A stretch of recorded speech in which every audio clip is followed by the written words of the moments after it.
2 pi r divided by 4. And in fact, let me write that in the right color. The distance in this case would be 2 pi r, the whole circumference, but 1/4 of that. So that ends up being pi over 2r is the distance. To be clear, displacement is a vector. It has direction. Distance is a scalar. All right. 26. The fish swims with constant velocity.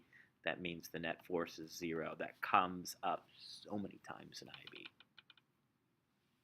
Okay, so I hope this one's getting a little stale at this point. We're going to find out that as I continue in these videos, you'll notice the time to do 10 questions is going to get shorter and shorter as you notice certain concepts kind of repeating themselves. Now, we got a stone falling towards Earth. Once again, a repeat question.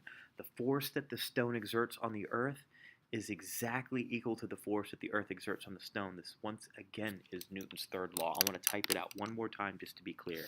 It says if A pushes B, or if A pushes or pulls B, B pushes or pulls back on A with equal and opposite force. Okay. I don't like saying for every action there's an equal and opposite reaction because people start thinking about like some kind of weird karma stuff, you know, like if you put good in the universe, good comes back. We're much more specific than that. Please think of it in terms of forces, that if I push you, you're going to push me back with equal and opposite force. Or rather, if any object pushes another, there's an equal and opposite force going the other way. Now, here, we've got this force, and we want to know what the value of this force. So let's be clear. This is the tension right here. Let's just be clear on how this works. So the tension force has two parts. There is here when we do our trig. Okay. So the angle that matters, let's just be clear on this. I'm going to rewrite the tension here. Now here's the angle theta. For our components, okay, I have one component that goes this way. If we're going to use SOHCAHTOA, look carefully at this. This component here is t sine theta. This component here is t cosine theta. So we've got a, t cosine theta component here. So if we want to know what component balances F to keep it still in the horizontal direction, it's just C. Sorry, not cosine, I apologize. It's t sine theta. So there's our correct choice. Now, question 29. Okay. Object suspended by a string rotates with constant speed in a horizontal circle. Okay, so the object is not in equilibrium. Let's be absolutely clear. So constant speed is not equilibrium if you move in a circle. Okay, I want to be really clear on that. That's such an important point. Okay, that I cannot emphasize enough. It's such an important point, I'm going to write it in bold.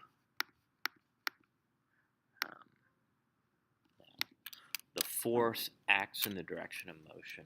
No, in fact, since we're moving at a constant speed in a circle, the net force is actually directed towards the center of the circle. Again, it's the same idea coming up again and again, that when you move in a circle at a steady speed, the net force is directed towards the center. Then for number 30. Okay, so we've got two vehicles moving towards each other. Let's actually just sketch it out. So we've got A and we got B. And they're moving towards each other, which is cool. So we've got 1,000 moving at 5. And we got 500 moving at -20. Again, going backwards. That's why I put the negative there. So I'm going to actually write -20 because it's going backwards. We know it's going backwards because they're moving towards each other. So I've got 5,000 minus 10,000, and we want the total momentum. So I'm getting negative 5,000 kilograms meters per second, but they want the magnitude. Magnitude is another term for size or absolute value. So that's how I'm getting 5,000. All right, so that's question number 30, and we will continue doing 31 through 40 in the next set of videos.